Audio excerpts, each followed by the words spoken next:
सन 1398 विक्रमी संवत 1455 ज्येष्ठ मास की पूर्णिमा का ब्रह्म मुहूर्त, काशी नगर का वो लहरतारा तालाब जहां सर्व सृष्टि रचनाहार कबीर परमात्मा पृथ्वी से 16 शंख कौस दूरी पर स्थित अपने निज धाम से शिशु रूप धारण कर अपने तेजोमय शरीर को हल्का करते हुए कमल के फूल पर प्रकट हुए, जिसके प्रत्यक्ष दृष्टा थे ऋषि अष्टानंद। इस पूरे घटनाक्रम को देख ऋषि जी आश्चर्यचकित रह जाते हैं और सोचते हैं, आज यह मैंने कैसा दृश्य देखा? ये मेरी भक्ति की उपलब्धि है या कोई भ्रम? गुरुदेव से पूछता हूं।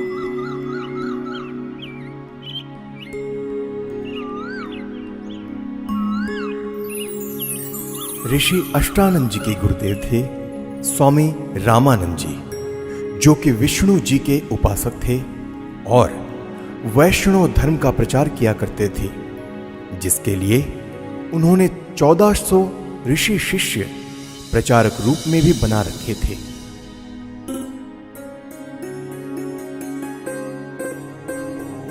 प्रणाम गुरुदेव।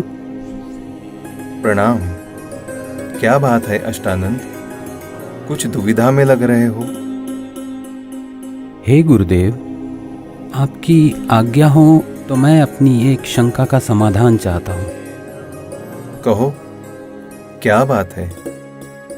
हे गुरुदेव, आज साधना करते समय मुझे आकाश से एक प्रकाश नीचे की ओर आते दिखा, जिसे मेरी आंखें सहन न कर सकी और आंखें बंद हो गई, जिसके बाद मेरी आंखों के सामने एक नवजात शिशु का प्रतिबिंब बन गया।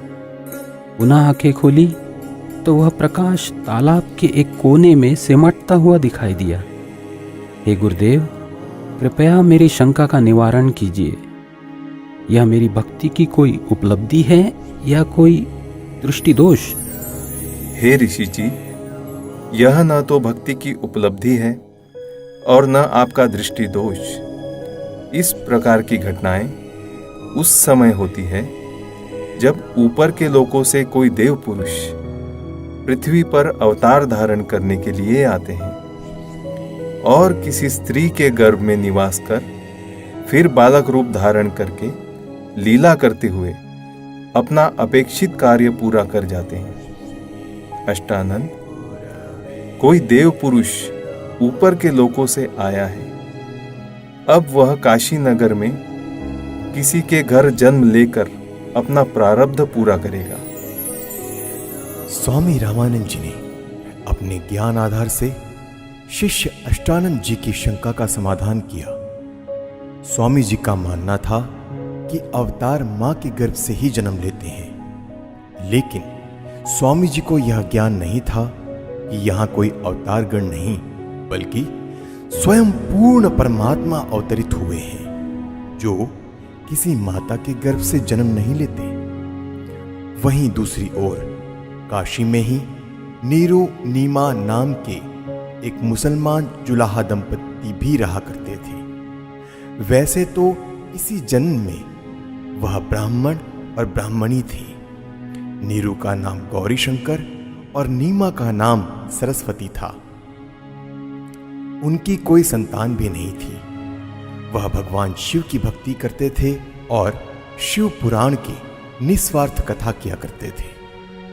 उनकी इसी निस्वार्थ सेवा और हिंदू धर्म के बढ़ते प्रचार को देख मुस्लिम लोगों द्वारा जबरदस्ती उनको मुसलमान बना दिया गया, जिसके बाद हिंदू धर्म के ही अन्य पंडित ब्राह्मणों ने उनको मुसलमान घोषित कर उनका कथा करना और गंगा दरिया में स्नान आदि करना बंद कर दिया, जिसके बाद नीरू और नीमा रोजाना लहरतारा तालाब पर स्नान करने जाने लगे।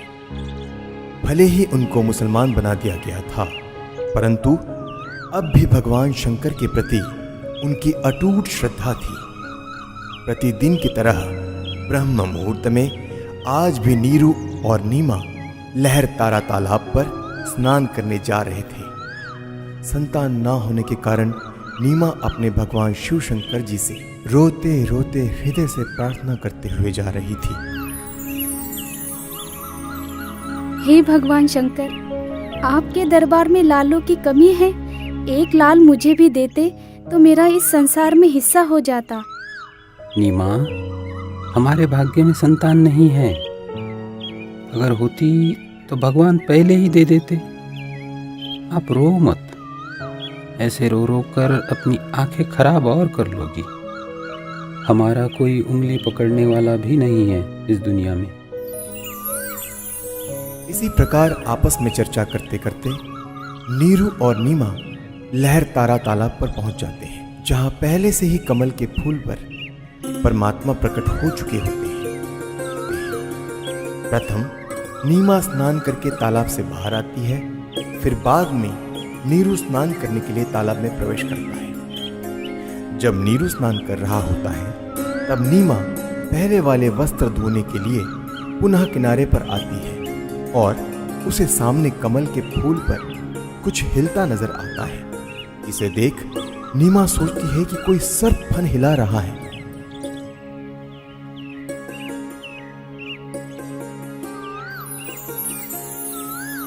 देखना जी, कमल के फूल पर बालक है। कमल के फूल पर बालक है। ये तो बच्चे की चाह में बिल्कुल पागल हो गई है।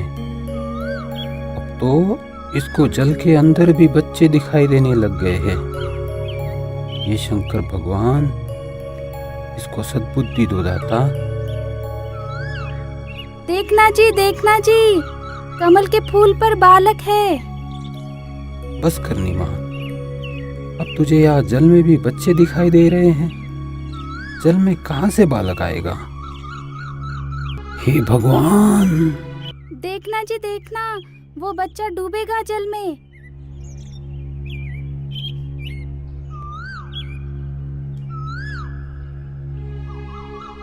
यह बालक पता नहीं किसका है।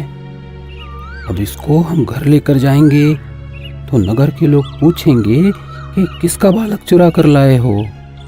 हम बताएंगे कि कमल के फूल पर मिला तो कोई यकीन नहीं करेगा।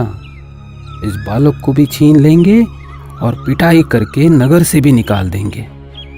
अब हिंदुओं से हमारा संपर्क रहा नहीं और मुसलमानों से भी अभी हमारी इतनी जानकारी है नहीं। नीमा, इस बालक को यही छोड़ दे, इसी में हमारी भलाई है। अगर इसे लेकर हम नगर में गए तो हमारे साथ बहुत बुरा होगा। कोई विश्वास भी नहीं करेगा हम पर। नीरू नीमा को सारी स्थिति से परिचित करवाता है, जिसके बाद नीमा बोलती है, पता नहीं इस बालक ने मुझ पर क्या जादू कर दिया। इसे त्यागना अब मेरे वश में नहीं है, क्योंकि इस बालक ने जो मेरे अंदर आकर्षण पैदा किया है, उसी की वजह से अब मैं इससे दूर नहीं हो सकती। मैं मर सकती हूँ लेकिन इसे नहीं छोड़ सकती। नीमा, तू बहुत सिद्धि हो गई है। मैंने तुझसे आज तक गुस्से से भी नहीं बोला, यह सोचकर कि तू पहले ही संतान के वियोग में दुखी रहती है, परंतु अब मेरे प्यार का नाजायज फायदा उठा रही है। देखो जी, आप कुछ भी कहो, लेकिन मैं इस बालक को नहीं छोड़ सकती। नीरू के काफी समझाने के बावजूद भी नीमा नहीं मानती। तब नीरू ने रोते हुए आंखों में आंसू लिए पहली बार नीमा के ऊपर हाथ उठाया और बोला, रख दे इस बालक को यही, नहीं तो तुझे थप्पड़ मारूंगा। नीरू, मैं तुम्हारे लिए ही आया हूँ। मुझे घर ले चलो, तुम्हें कोई कुछ नहीं कहेगा। ये क्या बालक बोल रहा है? जरूर यह भूत प्रेत या कोई सिद्ध पुरुष है। हे शंकर भगवान, लाज रखना। यह विचार कर नीरू चुपचाप बच्चे को घर ले जाता है। परमेश्वर का शरीर बहुत सुंदर था। आंखें जैसे कमल के फूल हो, घुंघराले बाल, लंबे हाथ और उनकी लंबी लंबी अंगुलियां। शरीर से मानो नूर झलक रहा हो। पूरी काशी में ऐसा अद्भुत बालक नहीं था। नवजात शिशु रूप परमेश्वर कबीर जी को देखने के लिए पूरा काशी नगर उमड़ पड़ा। जो भी बालक को देखता तो उसके चेहरे से दृष्टि हटाने को दिल नहीं करता। शिशु रूप परमेश्वर को देख आत्मा अपने आप खींची चली जाती। देखते ही देखते स्त्री पुरुष झुंड के झुंड बनाकर मंगल गीत गाते हुए नीरू के घर बच्चा देखने को आने लग गए। परमेश्वर कबीर जी को देखकर कोई कहता यह बालक तो देव अवतार है, कोई कहता कि यह तो साक्षात विष्णु जी आए हैं, कोई कह रहा था यह भगवान शिव ही अपनी काशी नगरी को कृतार्थ करने के लिए उत्पन्न हुए हैं। अपनी अपनी समझ के अनुसार कोई कुछ कह रहा था तो कोई कुछ। यह सब सुनकर नीमा अप्रसन्न हो जाती है। मेरे बच्चे के विषय में कोई कुछ मत कहो। तुमने कभी बच्चा देखा भी है कि नहीं? ऐसे समूह के समूह मेरे बालक को देखने आ रहे हो? नीमा, हमने बालक तो बहुत देखे हैं, परंतु आपके बालक जैसा कभी नहीं देखा, इसीलिए हम इसे देखने आए हैं। हे भगवान शंकर, इनकी नजर से मेरे बच्चे की रक्षा करना। नीमा ने बालक रूप में परमेश्वर कबीर जी को ज्यों है दूध पिलाने की कोशिश की तो परमेश्वर ने मुंह बंद कर लिया। सर्व प्रयत्न करने पर भी नीरू नीमा बालक को दूध पिलाने में असफल रहे।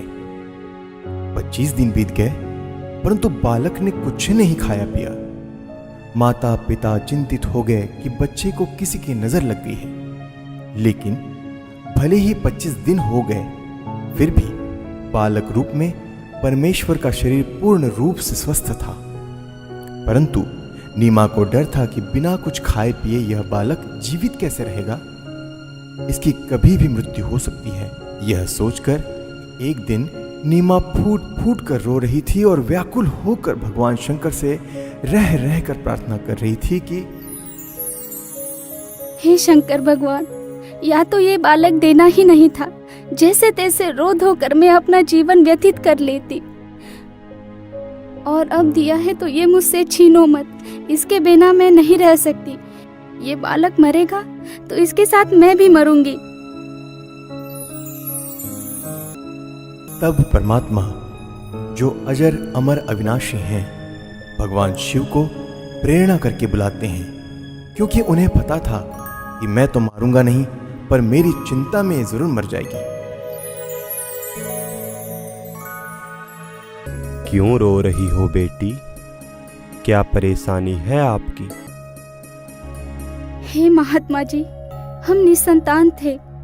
25 दिन पूर्व भगवान शंकर जी ने यह बालक हमें दिया, लेकिन अभी तक इस बच्चे ने दूध नहीं पिया। सभी कोशिशें करके हम थक चुके हैं। आज भी इसने कुछ भी आहार नहीं किया। मैं इसलिए रो रही हूँ कि अब यह बालक मरेगा और इसके साथ मैं भी आत्महत्या करूंगी। आपका बालक मुझे दिखाइए। इस बालक की लंबी आयु है, यह मरने वाला नहीं है। देख नीमा, कितना स्वस्थ है, कमल जैसा चेहरा खिला है। हे विप्रवर, बनावटी सांत्वना से मुझे संतोष होने वाला नहीं है। बच्चा दूध पिएगा तो मुझे सुख की सांस आएगी। हे शंकर जी, आप इन्हें कहो एक कुंवारी गाय लाए, जिस पर आप अपना आशीर्वाद भरा हाथ रखना, फिर वह दूध देगी। मैं उस कुंवारी गाय का ही दूध पीऊंगा। बेटी, अपने पति को बुलाओ। नीरू, एक कुंवारी गाय ले आओ और साथ में कुम्हार के घर से एक घड़ा भी लेकर आना। वह बछिया दूध देगी, उस दूध को यह बालक पिएगा। नीरू कुछ देर बाद ही एक बछिया और मटका लेकर आ जाता है, जिसके बाद परमेश्वर कबीर जी के आदेशानुसार विप्र रूपधारी शिव जी ने उस कुंवारी गाय की पीठ पर आशीर्वाद भरा हाथ रखा। उसी समय उस कुमारी गाय के थन लंबे लंबे हो गए और थनों से दूध की धार बह चली। नीरू ने पहले ही वह पात्र गाय के थनों के नीचे रख दिया था। दूध का पात्र भरते ही थनों से दूध निकलना बंद हो जाता है। फिर उस दूध को शिशु रूपधारी परमेश्वर कबीर जी ने पिया। नीरू नीमा ने ब्राह्मण रूपधारी भगवान शिव के चरण लिए। तत्पश्चात विप्र रूपधारी शिव जी वहां से चले जाते हैं।